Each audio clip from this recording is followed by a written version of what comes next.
Pemerintah serius memacu hilirisasi di sektor energi fosil. Sektor ini juga menjadi salah satu sektor yang akan dibiayai Badan Pengelola Investasi Daya Anagata Nusantara. Pemerintah akan mengembangkan hilirisasi batubara dalam bentuk dimetil ether sebagai substitusi liquefied petroleum gas. Bukan cuma itu, pemerintah siap membangun kilang minyak berkapasitas 500.000 barel di Sumatera. Fokus utama ini bahkan menggeser investasi energi baru terbarukan.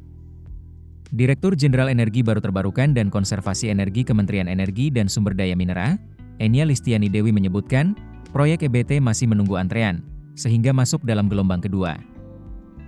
Berdasarkan profil dan dokumen rencana investasi Danantara, Sovereign Wealth Fund Indonesia ini menyasar beragam sektor, termasuk hilirisasi mineral, hulu migas, manufaktur, ketahanan energi, ketahanan pangan hingga infrastruktur digital.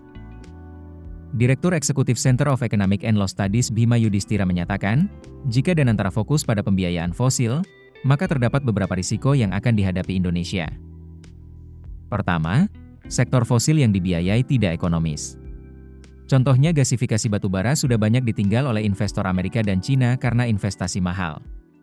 Bahkan untuk menggantikan LPG, hitungannya lebih murah impor LPG.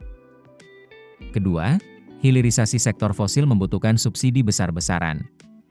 Melihat kondisi fiskal yang sangat berat, penggunaan anggaran pendapatan dan belanja negara akan semakin terbebani jika harus ditambah subsidi energi dan kompensasi yang tinggi. Ketiga, sektor fosil sudah banyak ditinggal lembaga keuangan internasional karena dianggap stranded asset dan bertolak belakang dari upaya menuju target net zero emission.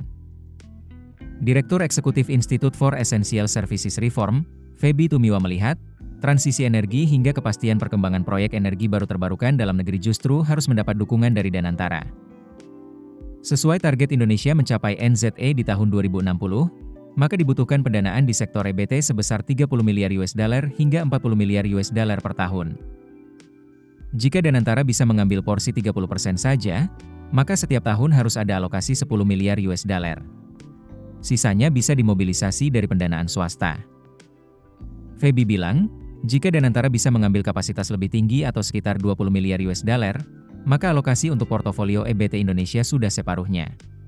Yang terang, apabila Indonesia tidak membangun infrastruktur energi bersih sesuai peta jalan transisi, maka target NZE 2060 bisa gagal tercapai.